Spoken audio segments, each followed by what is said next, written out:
हनी टॅपवरून हनी नाही ना टॅपही नाही असं मुख्यमंत्री म्हणाले, पण त्या संदर्भात फार मोठा माहिती सरकारकडे आहे, विरोधी पक्षनेत्याकडे आहे. कोणाच्या पर्सनल आयुष्यात डोकावण्याचा कोणाला अधिकार नाही म्हणून आपण चूप आहोत. मागच्या वेळेस शिंदे सरकार जे आलं ते अशाच नाशिकच्यामुळे ते शिंदेंचं सरकार जे काही सत्ता पालट झाली ती सत्ता पालट ते सीडीमुळेच झाली. एवढा मोठा ते प्रकरण. अनेक ऑफिसर, अनेक IAS असतील, अनेक माजी आजी जे काही आहेत त्याच्यात खूप मोठी माणसं आहेत. त्यावर काही अधिक बोलण्याची गरज नाही. ते ज्यावेळेस आम्ही दाखवू त्यावेळेस मग आम्हाला तिकीटच लावावी लागेल 10-20 हजार रुपयाची, आणि ते तिकीट लावूनच ते सगळं चित्र दाखवावं लागेल. पण ते निमंत्रित आणि विशिष्ट लोकांनाच बोलावं लागेल, कारण एवढा भक्कम पुरावा त्या ठिकाणी आहे. राहिला हा राड्याचा विषय, जो काही राडा झाला तिथे ते महाराष्ट्राची लाजच गेली, अब्रू गेली. आणि घालवणारे कोण? तर आमदार म्हणून कुणाच्या इशाऱ्यावर तो राडा झाला, तर तो भारतीय जनता पक्षाच्या आमदाराच्या इशाऱ्यावर राडा झाला. व्यक्ती हल्ला करणारा कोण आहे? तर तो MPDAचा आरोपी होता. त्याला सोडवण्याचं काम, मुक्त करण्याचं काम त्या आमदारांनी केलं. त्याची पण माहिती घेतली, त्याचा पण पुरावा हाती आला आहे. जर गंभीर गुन्हेगार असलेला माणूस आमदाराच्या पाठीमागे फिरत असेल आणि विधानभवनाच्या पायऱ्यावर येऊन विरोधकांना मारत असेल, तर अब्रू कुणाची गेली महाराष्ट्रामध्ये हे नव्यानं सांगायची गरज नाही. कोणी किती कसंही उत्तर देऊ, पण अब्रू घालवली गेली आणि ते अब्रू पुन्हा मिळवण्यासाठी फार प्रयत्न करावे लागतात. तर हे कोणी कोणाशी बोलताना शब्दाची मर्यादा ठेवून बोललं पाहिजे, वागलं पाहिजे.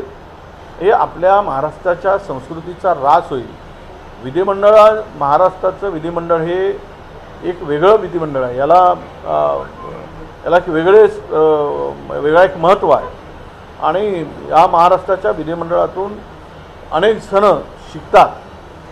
आणि अशा वेळेस आजकाल जे काही माणसं विधिमंडळात यायला लागली की जी उजळ मात्यानं लोकप्रतिनिधींमधून ठप्पा मारून फिरतात, त्यातील अनेकांचा रेकॉर्ड जर आपण काढला तर ते विशिष्ट जातीय शक्तीला पोचण्यासाठीच आणि त्यातून एकमेकाचे विरोधक वाढवण्यासाठी, आणि काही व्यक्ती अशा आहेत की सरकारच्या इशाऱ्यावर बोलत राहिले पाहिजेत आणि त्याचा फायदा, तो किती नालायक असू देत, किती बदमाश असू देत, किती तो आपला खालच्या पातळीवर जाऊन राजकारण करत असेल, कोणाला कुठल्याही भाषेत बोलत असेल, तर अशी काही माणसं ही ठेवली गेली आहेत आणि ती माणसं त्यांचा रोल तो पूर्णपणे व्यवस्थितरित्या करत आहेत असं आमचं स्पष्ट मत आहे.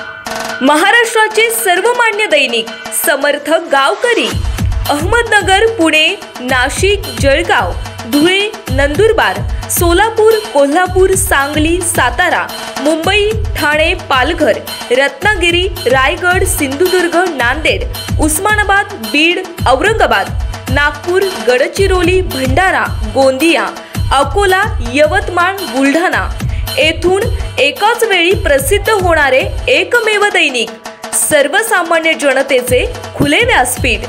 संपादक आहेत विश्वासराव आरोटे.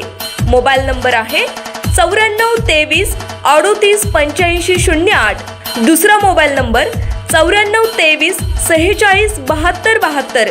तिसरा मोबाईल नंबर 75 88 15 0001.